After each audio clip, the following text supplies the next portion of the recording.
Evangelho segundo escreveu Lucas, capítulo de número 2, versos 36, 37 e 38. Nos diz assim, irmãos, a palavra do nosso Deus.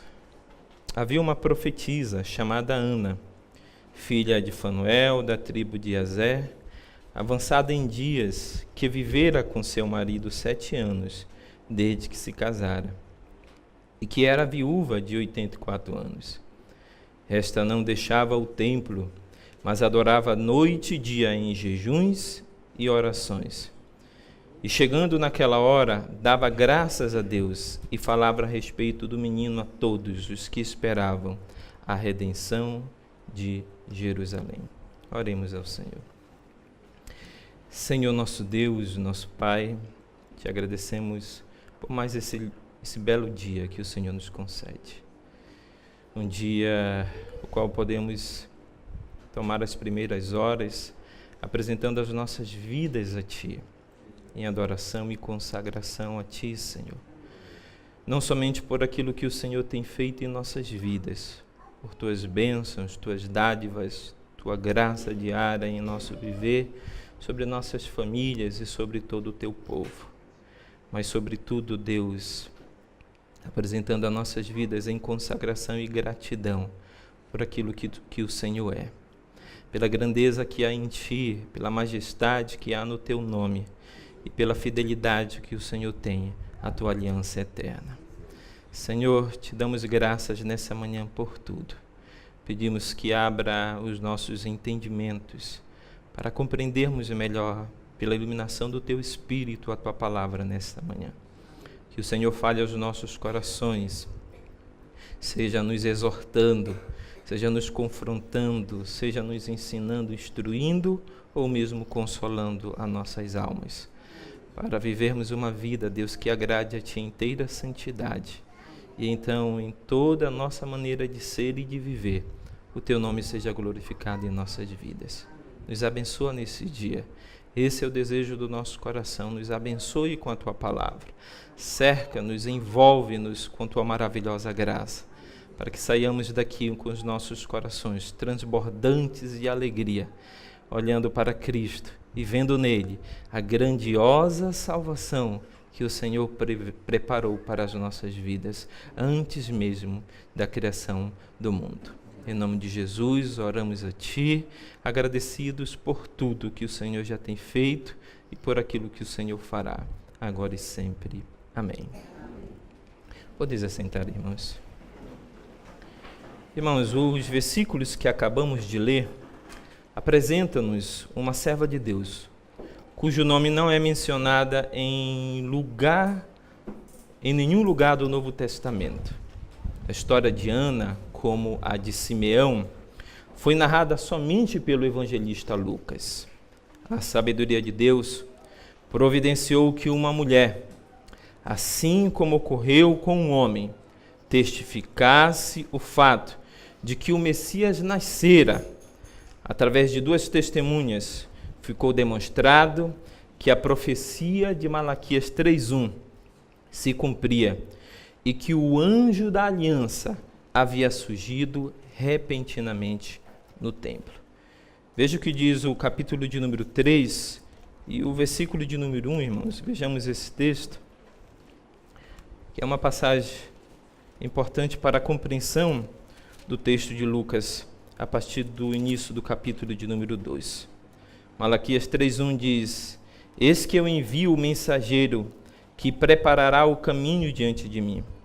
De repente virá ao seu templo o Senhor, a quem vós buscais, o anjo da aliança, a quem vós desejais. Eis que ele vem, diz o Senhor dos Exércitos. E o verso 2 diz: Mas quem poderá suportar a sua vinda? E quem poderá subsistir quando ele aparecer? Porque ele é como o fogo dos ouríveis e como a potassa dos lavandeiros, a sentenciar como derretedor e purificador de prata.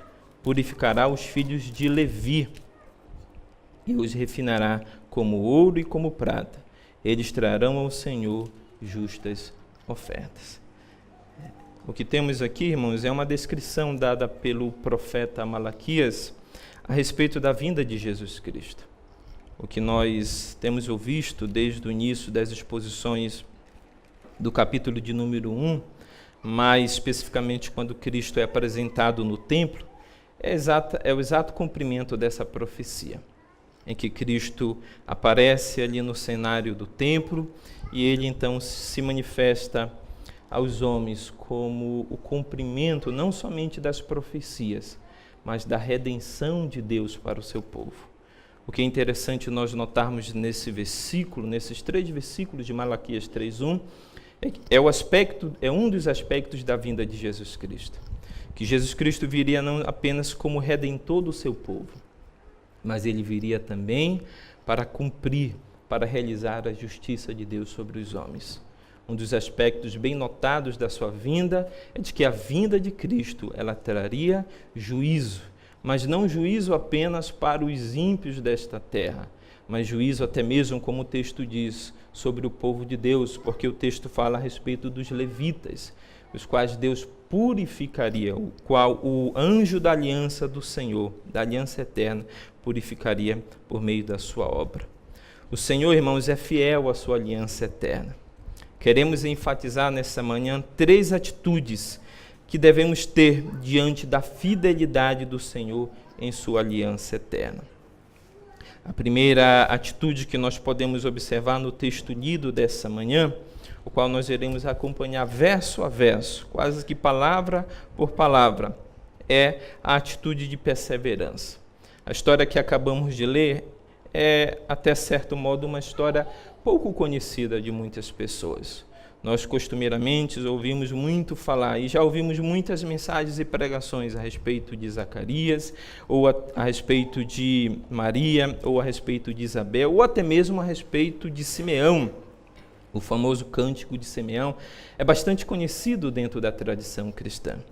Mas muitas das vezes nos esquecemos dessa personagem, um tanto que esquecida da história bíblica, da história do povo de Deus, e ela se chama Ana.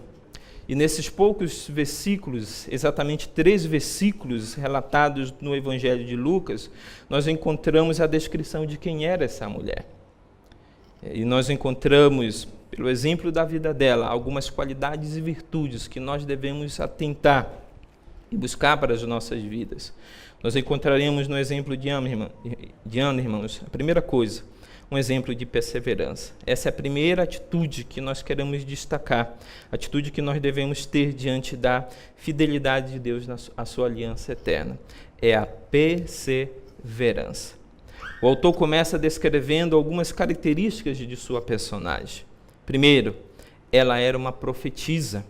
Durante muitos anos, a voz profética estivera em silêncio, o que mostra que Deus estava rompendo o longo silêncio de aproximadamente 400 anos para anunciar uma grande mensagem. E essa grande mensagem está exatamente lá no final do versículo 38, que a redenção de Jerusalém chegou. Deus estava exatamente rompendo o silêncio, um longo silêncio, irmãos. E agora, cumprindo as suas promessas antigas, cumprindo o pacto feito com Abraão, não apenas com Abraão, mas o pacto feito com Israel, com Davi e com muitos no passado. Ou, voltando um pouco mais além na história, na eternidade, cumprindo a sua aliança eterna, cumprindo a promessa da aliança da graça, da aliança da redenção, de que ele enviaria a esse mundo um redentor, e que seria o redentor de todo o seu povo. Não era tão comum naquela época se ter mulheres exercendo esse ministério, o ministério profético. Nós temos poucos exemplos no Antigo Testamento de mulheres que profetizaram. E Ana é um dos poucos exemplos do Novo Testamento. Fora Ana, nós encontramos um outro exemplo lá em Atos, se não me falha a memória, no capítulo de número 8 ou 18, quando o evangelista Lucas também menciona as filhas de Filipe que profetizavam ali em Jerusalém. E o detalhe desse texto não se refere ao fato de ela ser uma profetisa, mas ao fato de Deus estar rompendo o silêncio.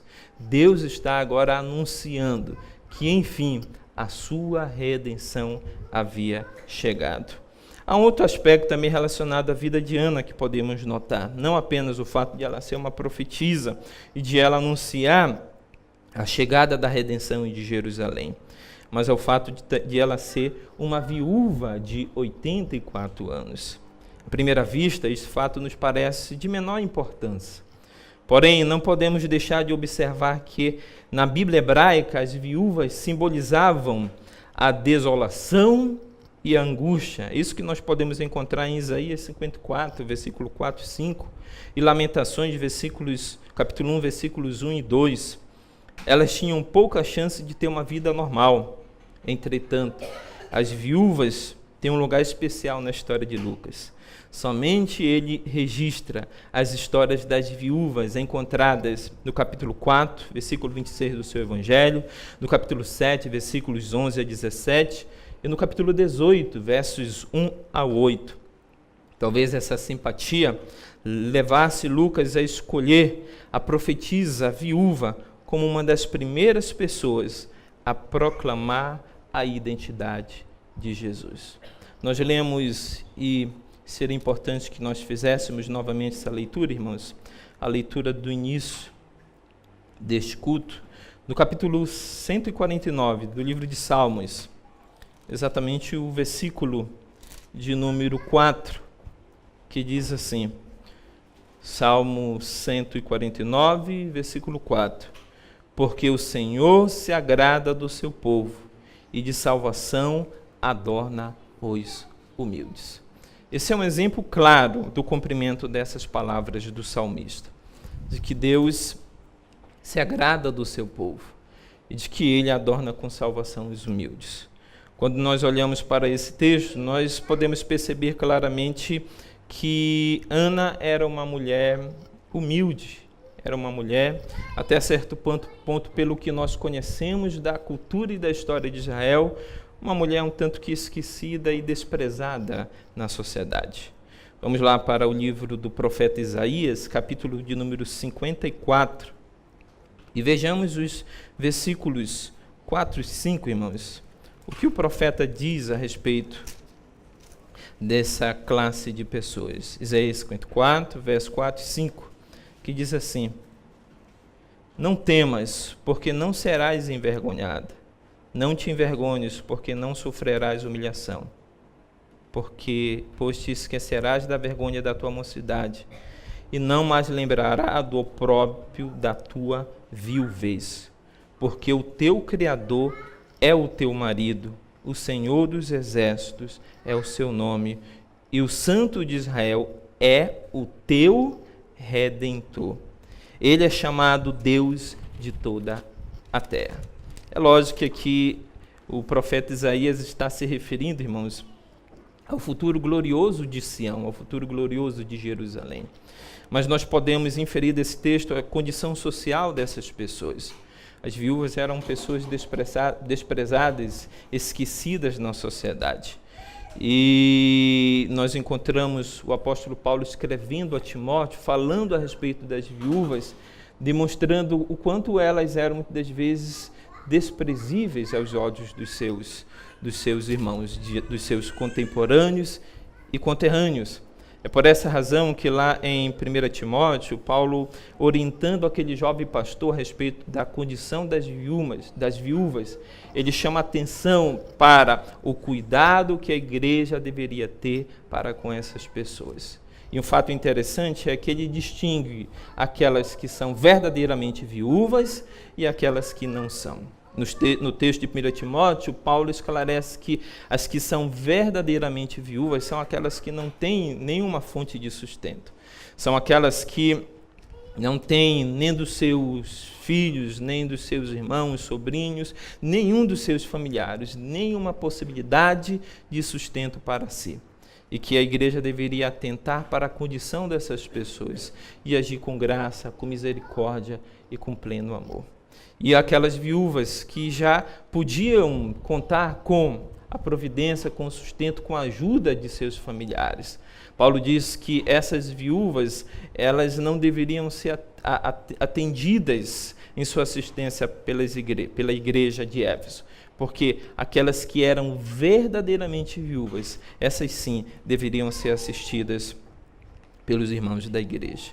Nós temos aqui um exemplo, irmãos, de uma viúva como essa. O texto diz, veja o que diz o versículo 36, parte B, que ela era avançada em dias, que vivera com seu marido 7 anos, desde que se casara, e que era viúva de 84 anos. Nós não sabemos exatamente se ela tinha 84 anos, há uma discussão em torno do sentido exato dessa expressão, que vivera viúva há 84 anos, se ela já era viúva há 84 anos, ou se ela tinha 84 anos. O certo é que ela já era uma mulher com uma idade avançada, uma mulher que não contava com certas regalias e privilégios que muitos judeus podiam contar naquela época. Uma mulher de origem simples, humilde, uma mulher que não tinha como garantia uma grande fonte de riqueza e de sustento para si. Talvez por essa razão o texto diz que ela não deixava o templo. Alguns comentaristas são da opinião que Ana, ela vivia no templo. Por quê? Porque ali no átrio externo do templo em Jerusalém haviam muitas moradias. E nessas moradias viviam os sacerdotes. E alguns comentaristas são da opinião que talvez, por sua condição humilde, simples, Ana tenha conseguido o direito de morar em uma dessas residências. Assim como há a outra possibilidade de que a palavra não deixava o templo significando uma hipérbole de que ela continuamente estava no templo, adorando e servindo ao Senhor no culto diário que a ele era oferecido. Há uma outra característica também que nós podemos perceber no texto dessa mulher, é que ela era da tribo de Aser, que significa alegria. Esse é o significado dessa palavra. Isso parece encaixar-se perfeitamente, irmãos, com o aparecimento do bebê, especialmente depois da longa e dificultosa vida de Ana como uma viúva. Aser era uma tribo do norte que respondeu ao convite de celebrar a Páscoa em Jerusalém depois da queda de Samaria. Isso está lá em 2 Crônicas, capítulo 10, versos 10 ao 12. Alguns comentaristas sugerem que essa referência seja uma precursora da missão que de Lucas aos samaritanos, lá em Atos 1, 25, de que aqui nesse texto nós já temos uma descrição, um prenúncio de que a salvação, de que a missão da igreja envolveria não apenas o alcance aos judeus do Reino do Sul, aos judeus em Jerusalém, mas alcançaria todos os outros judeus, ou melhor, todas as nações da terra. Exatamente isso que Jesus deixa claro lá em Lucas, capítulo de número 1, versículo 8, quando ele determina aos seus discípulos que ficassem em Jerusalém, até que do alto eles fossem revestidos de poder, e então sim, eles partissem para serem testemunhas de Jesus, onde? Em Jerusalém, Samaria, Judeia e até aos confins da terra. Talvez aqui nesse versículo, quando ele menciona essa esquecida tribo do Reino do Norte, Lucas já estivesse antevendo, já estivesse preparando os seus leitores para o fato de que a salvação não se concentraria apenas ao Reino do Sul, a Jerusalém e a Judá, mas que a salvação de Deus em Cristo, ela alcançaria Jerusalém, ela alcançaria a Judéia, ela romperia os limites demográficos da Judéia, alcançando Samaria, alcançando o Reino do Norte e alcançando, por meio do ministério do apóstolo Paulo, todos os confins da terra. Outra característica que nós podemos encontrar também no texto, irmãos, é a piedade de Ana. O texto nos diz que ela não deixava o templo, mas que adorava noite e dia em jejuns e orações. A piedade e o sofrimento de Ana, eventualmente, a levar uma vida de devoção dentro do templo. Não deixava o templo pode significar um quarto dentro do recinto do templo. Haviam várias habitações desse tipo no pátio exterior, ou que estava constantemente nos atos religiosos. Ela era uma profetisa, uma posição obtida por apenas algumas mulheres na Bíblia Sagrada. Há um fato interessante, irmãos, que nós podemos perceber do texto, é que, apesar de toda a vida sofrida que Ana possa ter vivido, ela dedicou a sua vida ao Senhor. Muitas vezes o sofrimento levam cristãos a afastar-se do Senhor. Muitas vezes uma vida prolongada de angústia, de tribulações, de perseguições, de sofrimentos nessa terra, levam pessoas a desacreditar de que Deus realmente esteja com elas, de que Deus as ama, de que a salvação de Deus repousa também sobre suas vidas. Muitas pessoas perdem a esperança em Deus diante de um sofrimento muito prolongado, mas esse não é o caso de Ana. Ana, apesar de ter vivido 84 anos, provavelmente 84 anos em viuvez, numa vida cercada de grandes dificuldades, talvez para nós seja um tanto difícil nós compreendermos a situação de Ana, porque nós vivemos em uma outra cultura, nós vivemos em um outro tempo. Hoje nós temos uma previdência social, hoje nós temos muitos dos nossos idosos, anciões, quando chegam a essa idade ou quando se encontram em estado de viuvez, conseguem uma aposentadoria ou um benefício do governo, ou tem lá os seus familiares que conseguem dar o suporte a elas. Mas aquela época em Israel era diferente, irmãos. Uma pessoa viúva, uma mulher realmente viúva, era alguém que conhecia diariamente grandes provações, grandes dificuldades.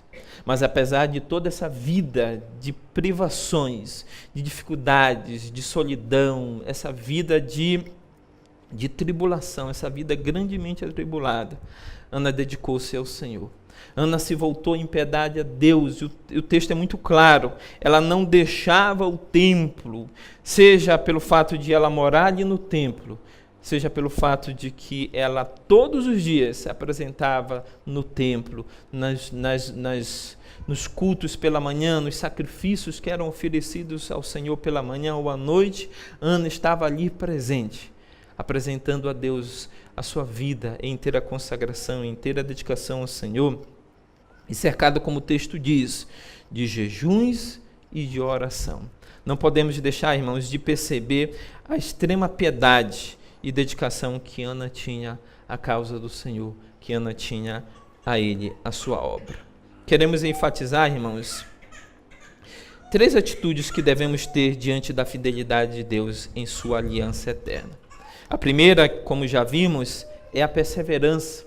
Diante de um longo sofrimento, Ana perseverou dia e noite na casa de Deus, pela a esperança que tinha de que um dia a redenção de Deus ela seria manifestada ao seu povo. Há também uma outra atitude que nós podemos retirar desse texto para as nossas vidas, irmãos, que é a ação de graças. A narrativa, cronologicamente e geograficamente, se dá no mesmo contexto, o templo de Herodes. Já houvera o iluminado reconhecimento por Simeão, outro judeu piedoso de Jerusalém. Veja o que diz o versículo 25 do capítulo 2. Havia em Jerusalém um homem chamado Simeão, homem justo e piedoso, que esperava a consolação de Israel. E esse já havia anunciado a messianidade da criança em volta dos braços de sua mãe, por ocasião da sua ida ao templo, para a consagração do seu filho ao Senhor e o oferecimento de um sacrifício de purificação. É o que nos narra os versículos 22 ao versículo de número 24. O 22 diz assim: passados os dias da purificação dele, segundo a lei de Moisés, levaram-no a Jerusalém para apresentarem ao Senhor, conforme o que está escrito na lei do Senhor. Todo primogênito ao Senhor será consagrado, e para oferecer um sacrifício, segundo o que está escrito na referida lei, um par de rolas ou de pombinhos. Exatamente nessa ocasião, irmãos, que se dá que se dá do aparecimento do Senhor Jesus Cristo juntamente com a sua família ao templo, quando eles foram consagrar a criança, o primogênito, ao Senhor, e quando Maria foi cumprir as determinações da lei, ou seja, oferecer um sacrifício ao Senhor. E a parte B do versículo 24 é muito importante para nós, porque nos mostra a origem humilde daquele casal, de Maria e de José. O texto diz que eles ofereceram ao Senhor um par de rolas e 2 pombinhos, o que era, segundo a lei de Moisés, a exigência feita àqueles que tinham uma condição financeira, uma condição social muito humilde, que não poderiam oferecer outro tipo de sacrifício que estivesse além das suas possibilidades financeiras. Ana aparece em cena exatamente nesse momento, em que a criança é levada para ser consagrada ao Senhor e em que Maria se apresenta para oferecer sacrifício. E depois de Simeão ter proferido as palavras dos versículos 29, 30, 31 e 32, que exaltavam a Deus pela sua salvação, o versículo 29 diz: agora, Senhor, pode despedir em paz o teu servo, segundo a tua palavra, porque os meus olhos já viram a tua salvação. Simeão exalta ao Senhor, ele canta esse hino de louvor a Deus pela salvação que os seus olhos estavam ali contemplando. Mas não somente isso, a partir dos versículos 33 ao versículo 35, ele começa a anunciar aquilo que talvez ali naquele momento, talvez não, por certo, naquele momento muitos não tenham entendido. Ele fala a respeito dos sofrimentos de Cristo, dos sofrimentos que ele passaria, da sua vida de sofrimento e da sua morte de cruz, e que aquilo era necessário para que aqueles que realmente não faziam parte do povo de Deus, não serviam a Deus com integridade e com sinceridade, fossem destacados entre o povo de Deus. E somente aqueles que eram eleitos, que serviam a Deus com sinceridade de coração, esses seriam evidenciados como objetos da graça salvadora de Deus. Então, nós podemos perceber na sequência desse evento que Ana, após Simeão ter feito esse cântico de louvor, Ana então se apresenta e ela exalta a Deus. O versículo 38 diz assim: e chegando naquela hora. Ora, que hora? A hora em que Maria e José haviam se apresentado no templo para consagrar a criança ao Senhor e para oferecer sacrifício a Deus. Exatamente nessa hora, o texto diz que Ana dava graças a Deus. Ela dava graças a Deus. Ela, por certo, irmãos, pela iluminação do Espírito Santo, ela percebeu que aquela criança não era uma criança qualquer, não era uma criança comum. Que aquela criança, em volta aos braços de sua mãe Maria, era exatamente o Filho de Deus. Era o cumprimento das profecias. Era aquilo que Israel esperava, aquilo que ela vai dizer exatamente na parte B do versículo 38, a redenção de Jerusalém. Era a redenção tão anunciada e tão esperada por Israel. Esse era o motivo das ações de graças, do louvor que Ana prestava a Deus. Queremos enfatizar 3 atitudes que devemos ter diante da fidelidade do Senhor, irmãos, a sua aliança eterna. A primeira que destacamos é a perseverança que nós encontramos em Ana. A segunda é a ação de graças que nós encontramos por ocasião em que Jesus é apresentado ali no templo. E a terceira e última atitude que nós podemos observar de Ana, e que nós devemos copiar para as nossas vidas, irmãos, é a anunciação.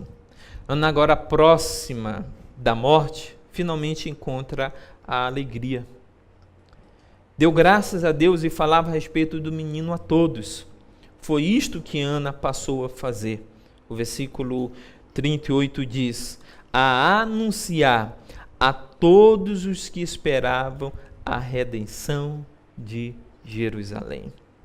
A redenção de Jerusalém, essa expressão, irmãos, ela parece ecoar o texto de Isaías 52, versículos 8 ao 9. Vamos lá para Isaías 52, versos 8 ao 9, que diz,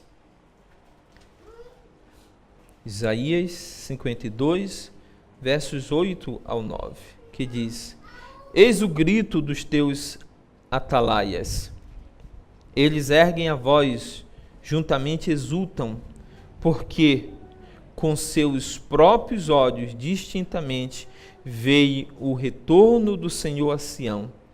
Rompem com júbilo, exultai a uma, ó ruínas de Jerusalém, porque o Senhor consolou o seu povo, remiu a Jerusalém.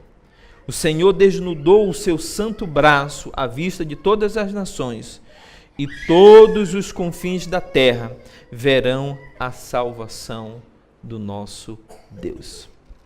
O que nós temos aqui, irmãos, é uma clara descrição de que Jerusalém não ficaria desolada para sempre. De que em Jerusalém, assim como o juízo de Deus havia se manifestado no passado, por causa da obstinidade dos corações dos hebreus, pelo tempo da velha aliança, quando Deus já advertindo desde Moisés, passando pelos profetas, que eles andassem segundo as prescrições da sua aliança, que eles observassem os estatutos de Deus, mas de maneira obstinada eles se voltaram contra o Senhor, dando as costas à lei do Senhor. E o Antigo Testamento nos testemunha que o povo da aliança, o povo amado de Deus, se voltou para os falsos ídolos, para os falsos deuses. E por causa exatamente dessa idolatria, Deus os puniu. Deus fez com que o exército da Babilônia avançasse contra Jerusalém.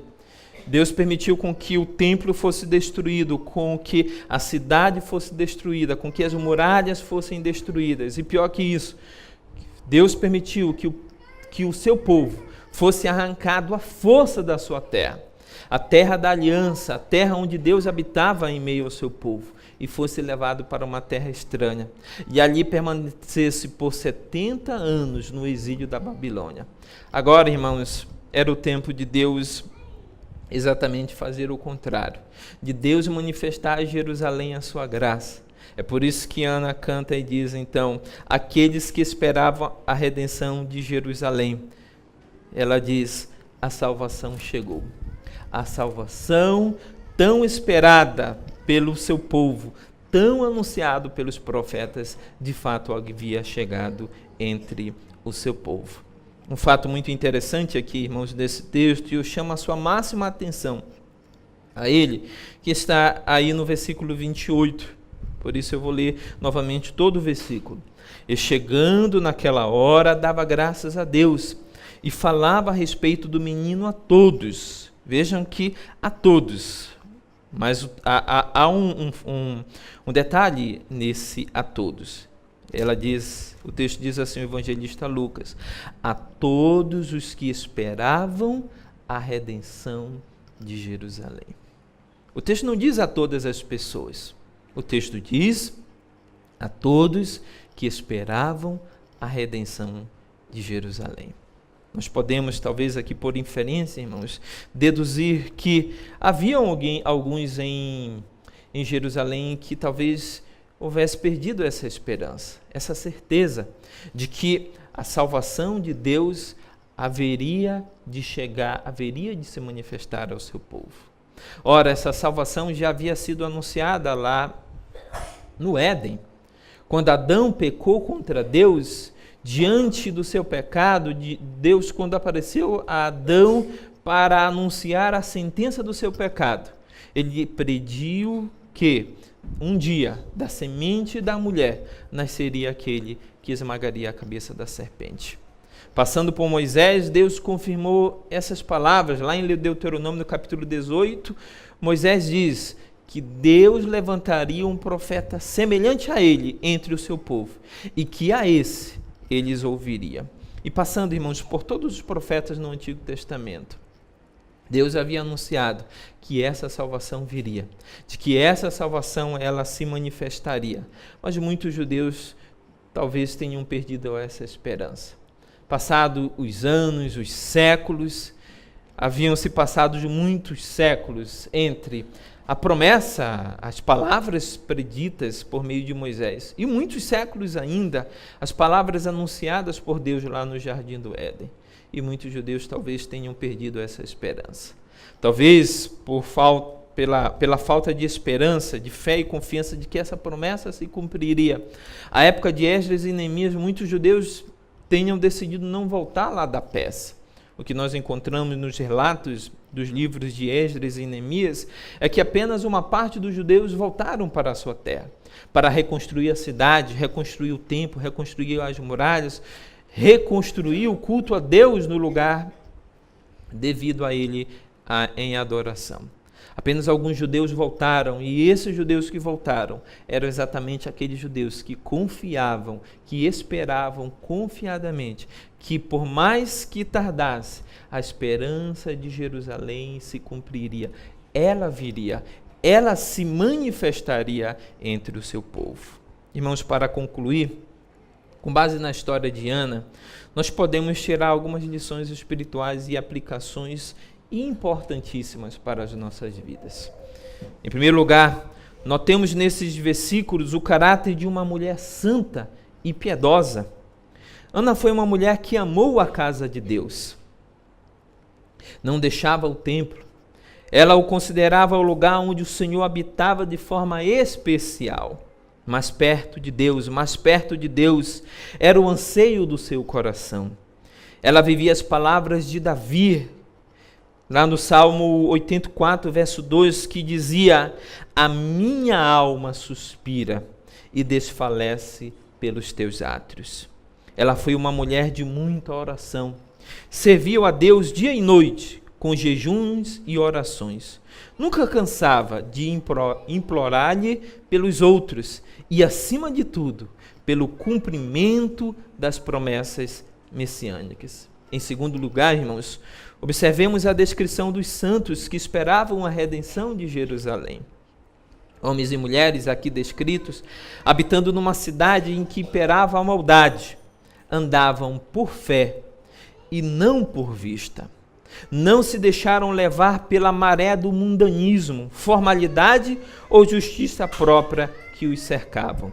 Viviam pela fé professada pelos patriarcas e pelos profetas, os quais criam que o Redentor traria santidade e redenção, e cuja maior vitória seria, assim, sobre o pecado e sobre o diabo.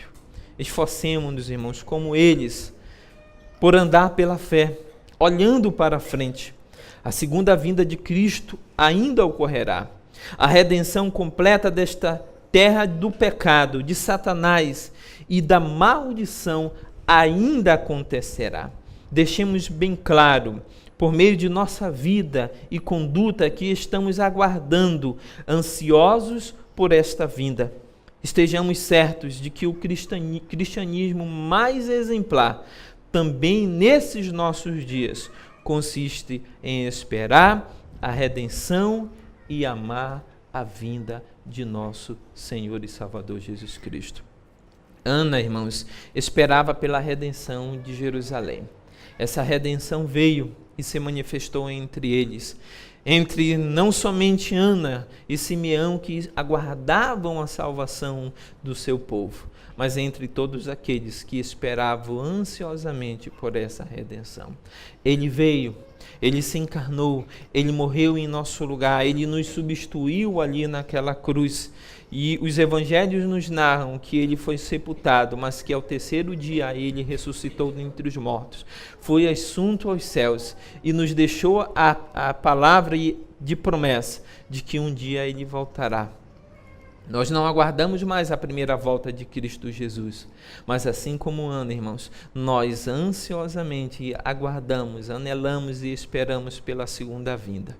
Nessa segunda vinda, em que há de se manifestar sobre todo o povo de Deus a sua completa redenção. Somente ali, irmãos, nós estaremos completamente livres, libertos de toda a influência do pecado, de toda a maldade, de todo o sofrimento. Nós triunfaremos como povo de Deus, como corpo do cabeça que é Cristo.